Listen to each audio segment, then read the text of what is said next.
Hi and welcome back. This is one of our almost last videos for the Christmas theme this year. We're going to use these lovely moulds which have come through.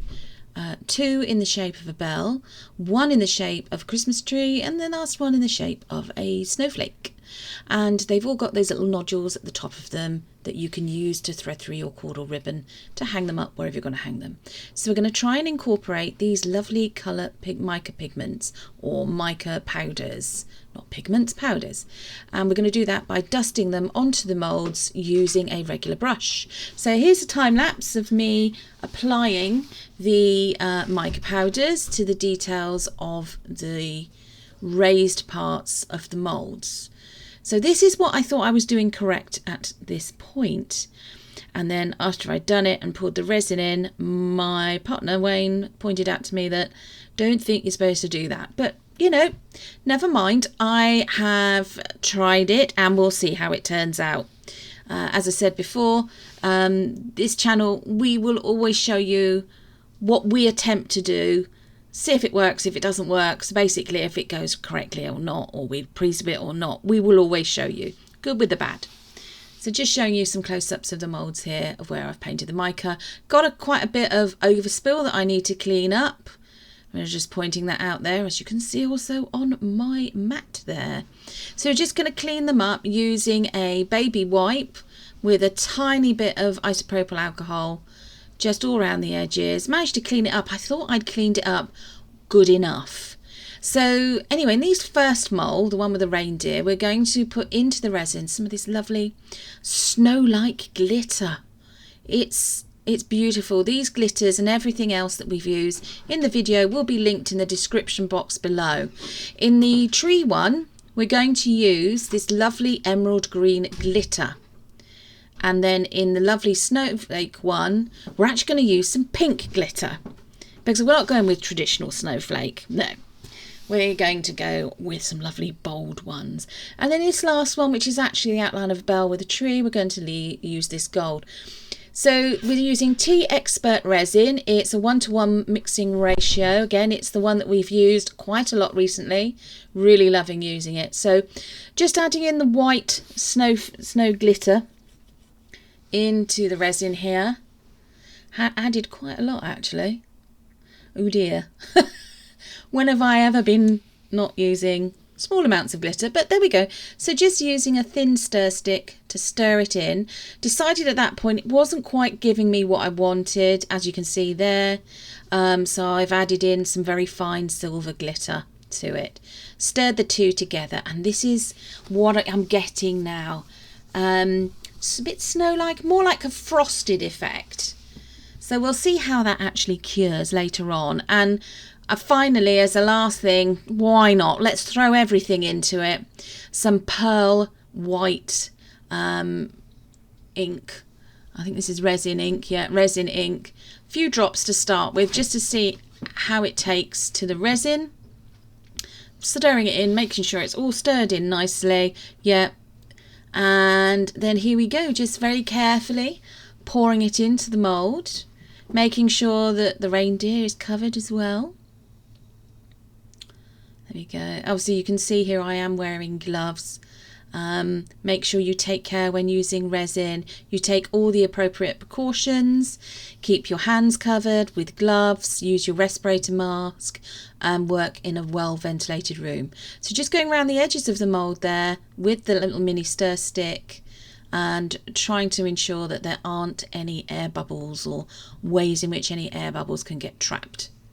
So now going on to do the Christmas tree one, just adding in some of this beautiful emerald green glitter and stirring. This has been sped up. I don't stir things quite that quickly. So just stirring it in because it's very fine glitter. Just need to make sure it's all completely incorporated into the resin. There we go. It's still see-through. So at this point, I decided to add some pale green glitter. Yeah. You know, let's just, you know, let's see what happens. Hopefully this will make it a little bit more opaque. I did think that although I love the emerald green, it was just a little bit too dark. So yeah, this has done more or less what I wanted it to do. And we're going to pour it in, making sure that we cover the merry sign or word and also the star, although the star on this mould was at the same level, surface level, as the top of the mould, the edges of the mould. So I was a bit concerned, to be honest. So I'm just pouring the thinnest layer over that star. And then again, going around all the edges of the mould with the stir stick to try and prevent any air bubbles becoming trapped. There we go. So just poured a wee bit more and a little bit more over that star, really hoping that that doesn't just end up as a gaping hole in the finished piece. So there we are. And then this is the snowflake, but we're using this gorgeous pink glitter. Really, really love this colour. And it's vivid. So that was plenty enough glitter in with this resin. And just going to pour it into the mould carefully and just make sure that it does go up into all the sections of it. Because this resin, although it's quite easy to use, at this point it was starting to get a little bit thick. There we go. So again, just making sure that we've got plenty and it goes right up to the top level of the mould. And here's a close-up. Now this is before curing. This is how they are. So we're going to see how they cure. We left them overnight and a little bit longer. So probably not 24 hours, probably about 18 hours or so. And then this is the demold process. So this is the gold bell first. And it's got the tree indent into it. So it came away from the mould nice and easily. And there you go. So at this point I thought, oh gosh, I really didn't do a very good clean-up job with the mica because it's gone all round the edges of the tree as well as in the tree. So it was at this point I thought, am I even going to upload this video to YouTube? Oh, and I really was just keeping my fingers crossed that the rest of these hadn't done the same thing. And yeah, when I looked at this one, although this one is slightly better, and I love that brown metallic mica, I'd had the same problem, the same issue. So then my brain is starting to work overtime with how on earth am I going to make these look decent enough to include in the video and obviously to upload it to YouTube. Oh, good Lord. Yeah, and had a complete fail with this one.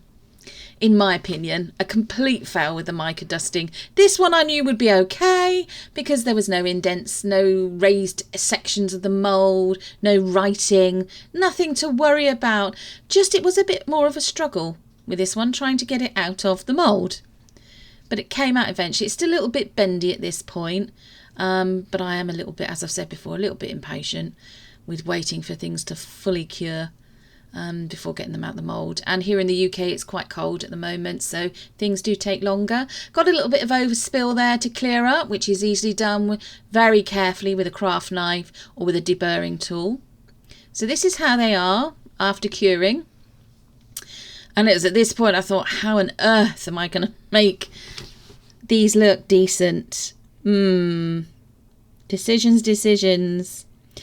Why not put in the comments what you would have done at this point to try and make them look decent? Anyway, I've now decided to fill in the sections of the moulds. I'm going to use UV resin. There we go. I'm putting it into my little mini mixing jug. So sped up obviously there. And then going to add in some of this lovely green mica powder into there, stirring it up, really stirring it up well. There we go. That is absolutely gorgeous colour. Lovely metallic-y looking green. Not quite enough, so just adding a bit more of the UV resin in. And then going to add it into all those small sections. Honestly. There we go. Using the small stir stick just as a guide to put them in. Obviously you use what you feel comfortable using. And as we've used UV resin, I will be curing all of these. So I did exactly the same thing with the reindeer. As you can see with that lovely metallic brown pigment powder. looking gorgeous. But obviously still need to come up with an idea of how I'm going to fix that. This is the Christmas tree one that had got the star. So I'm just filling in the little stars.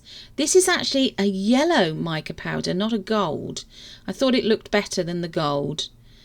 And then the red in the merry. Now, oh my gosh.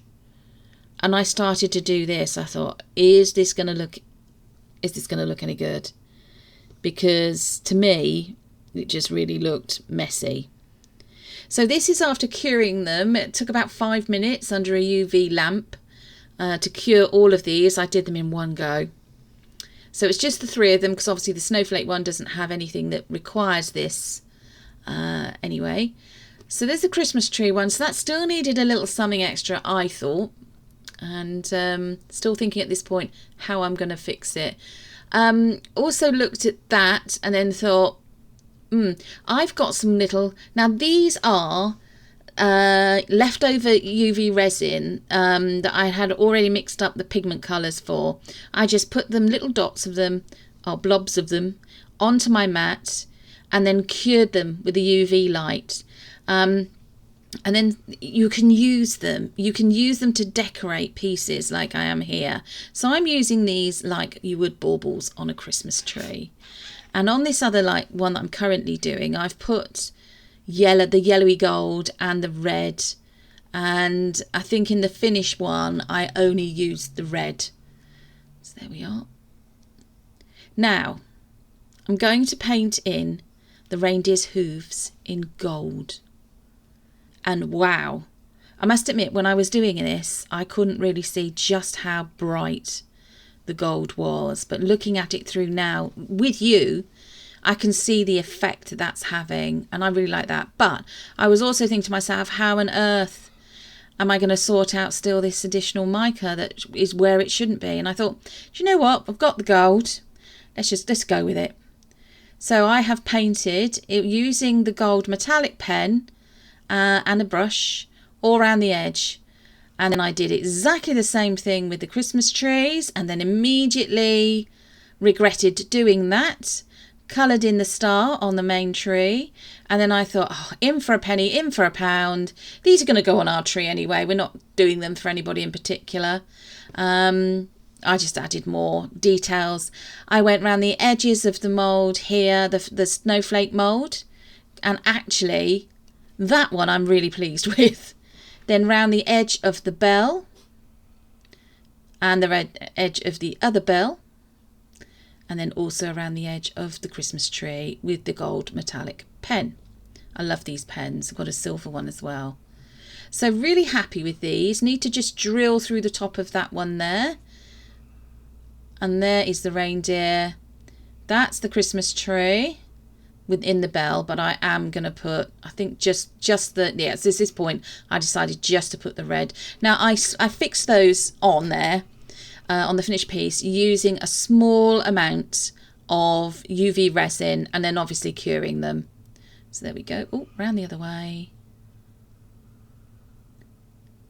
Just in arranging them on the tree. So there's lots of things to learn from this. One is mica powder issues. Got to be a lot more careful, and perhaps not to bother putting it in when you're actually pouring. Decide on your background colour of resin first and then do it. So there they are, all 4 of them. And here is the final shot. Hope you've enjoyed watching this and you've stayed with us to the end.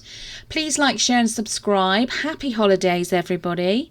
Hit the notification bell. And just to give you a heads up, we're actually going to be taking a week, possibly 2, but definitely next week, during the Christmas week, we will not be uploading any videos. We're going to take a well-earned rest.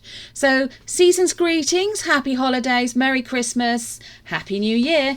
Take care. Bye.